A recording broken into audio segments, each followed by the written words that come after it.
Okay, Assalamualaikum. Hari ni 13 November 10:21 AM sekarang ni. Kita tengok minggu ni actually daripada awal bulan daripada awal bulan start daripada 3 November tu market memang sideways, memang susah lah. Sepanjang 2 minggu ni market sideways memang susah. Okay, kalau sideways ni pakailah teknik apa pun memang ke laut lah.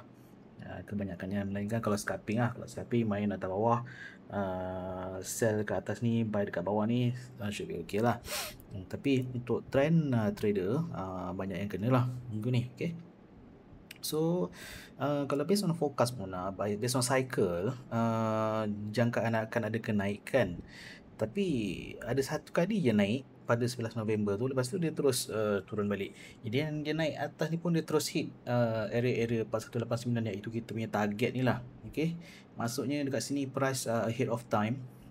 Time sepatutnya reverse, kita jangkakan dia reverse ke bawah, daripada naik dia ke bawah 14 November lah. Tapi sebabkan harga ni dah hit 4189 ni, dia tak hit 4189, dia atas pun 4183 4183, 45, 6, 7, 8, 9, 66, berdekatan lah, berhampiran lah. Kita boleh katakan dia price ahead of time, dan mungkin dia akan ada penurunan yang lebih awal lah. Mungkin hari ni dia turun, kita tak tahu lagi.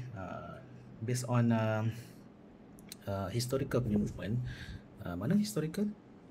Hilang kan historical ni?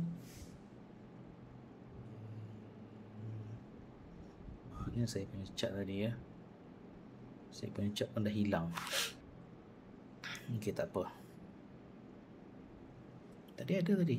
Mana tahu kat sini. Kat bawah ni.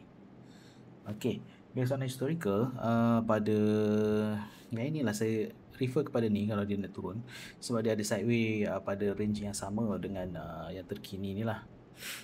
Range yang ni lah, range yang saya labelkan warna merah ni. Okay, dan price dia dekat sini, dekat 4133 ni, now dia mungkin ada naik sikit dan turun.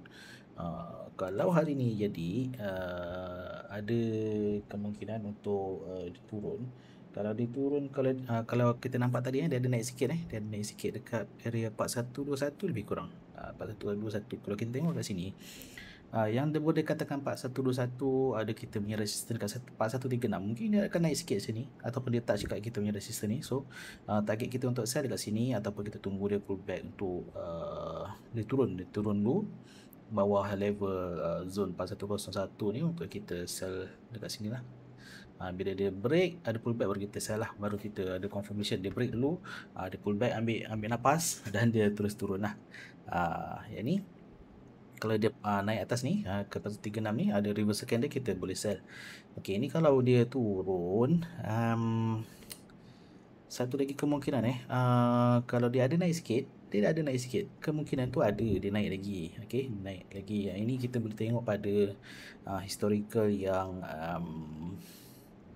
inilah. Okey, sebelum turun dia akan ada naik sikit ke sini 4170, dia naik tinggi sikit 4170 tu area sini lah, kat sini. Kalau dia naik ni, kalau kita tengok dia punya kenaikan tu macam mana. Kalau April ni 15 April kita boleh tengok kat lower time frame lagi 15 April. Okey, kalau kita tengok kat sini, dia punya kenaikan tu mungkin ada lagi. Okey, ada turun. Sekarang ni dia turun kan, intraday sekarang ni dia turunkan sekarang ni. Okey, so yang seakan-akan dia yang berdekatan harga 4113 ni, ada kemungkinan untuk dia naik ke 4186. Okey, kat sini 4186, kat mana kita punya resistance ada tak kat 4186? Ada kat 4181. Jadi ada kemungkinan untuk dia naik dulu kat sini. Okey, kalau dia naik kat sini macam mana? Okey, macam ni kita nak buy intraday. Kita nak boleh buy intraday je lah, tapi mungkin kenaikan tu limited lah. Mungkin tak sampai. Kalau sampai pun rezeki lah. Macam first tadi kita tengok macam ni kan, kalau ada sampai sini, dia naik sampai sini ada, tapi tak lepas ada reverse candle, kita sell lah. Tapi kalau dia terus naik, kita dah sell tu, buat macam mana? Takkan nak hold lagi, cut loss je lah. Kalau ada maksudnya reverse candle, cut loss ada kat atas candle tu, janganlah hold lagi. Sebab benda ni kalau dia naik, ada possibility untuk dia naik ke 4181. Okay, kalau dah macam tu, kita cut loss dulu. Okey, kita tak confirm lagi. Tadi dah loss tadi kan. Takkan nak buy pula. Let dulu. Kita tunggu naik atas ni. Okey, kalau ada pullback lagi, okey buy. Target sampai sini. At least kita dapat dalam, okey kalau katalah kita masuk reversal candle dalam 20 ticks pun okey. Lepas tu kalau dia turun balik, jangan terus sell kat sini sebab ada lagi kemungkinan untuk dia naik. Tunggu dia turun dulu bawah mana-mana zone ni, barulah kita sell. Okey. Okey, kalau macam ni, dia nampak ni dia naik kan, baru dia turun. Dia ada pullback. Dia akan ada pullback untuk kita masuk, untuk kita entry. Okey. So jangan kelang kabut. Kalau dah salah tu, cut loss je cepat-cepat. Jangan lambat-lambat. Kalau lambat nanti tiba-tiba loss sampai beribu-ribu. Lepas tu adalah terlupa lah apa kan. Setiap kali masuk terus buat stop loss. Senang cerita lah. Okey. Dan satu lagi kemungkinan yang saya nampak daripada historical adalah pada yang ni saya ambil pada data tahun 2022. 2022 ni saya tak suka sangat nak refer sebabnya range dia besar. Kalau macam sekarang ni, FCPO sekarang ni dia punya range daily dalam tak sampai 100, dalam 80, paling banyak pun 150 macam tu lah.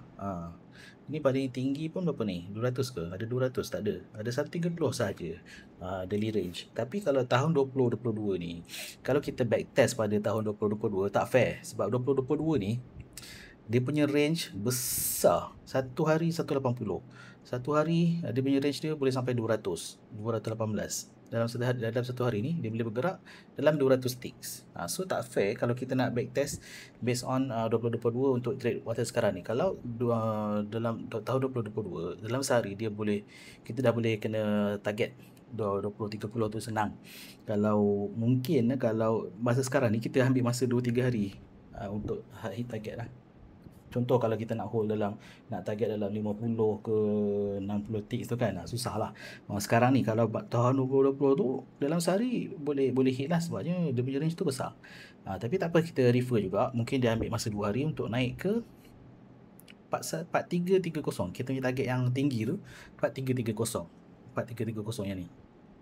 Masih ada kemungkinan untuk dia jadi sebab yang ni dia ambil masa 2 hari untuk naik. Itu tahun 2022 lah, tapi tak apa, kita jadikan reference juga. Yang mana kalau dia mungkin kalau nak jadi juga 4330, dia punya movement mungkin macam ni lah. Dia akan stop dulu kat sebelum tu apa 4275 something lah. 4275 kita punya resistance kat mana? 4270 kat sini ke?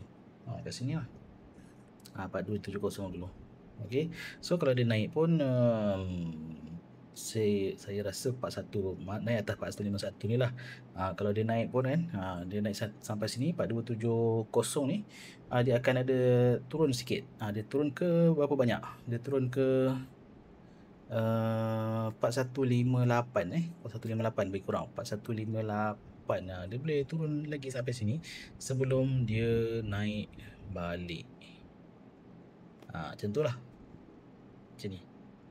Ini possible juga sebab kalau kita tengok apa tu? Kontrak Februari dia beza dalam 28 ke 30 ticks lah. So kalau kita tengok minggu depan di Senin, mungkin dia akan ada gap up yang dekat kontrak CC chart, mungkin akan nampak kenaikan lah sebab beza kontrak tu. Tapi tak tahu. Ini kemungkinan yang ketiga lah yang mungkin kalau dia naik pun, kalau nak buy pun kita tunggulah 4155 ni. Atas 4155 ni yang saya rasa kalau nak buy ni atas 4155 lah. Bawah daripada 4155 ni tak payah buy dulu lah.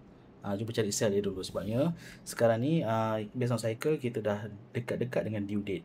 Due date 14 November ni dah dekat-dekat dengan due date untuk sell lah. Sekarang ni ke bawah buyers sell, buyers buy, buyers sell, buyers buy, buyers sell, macam tu lah.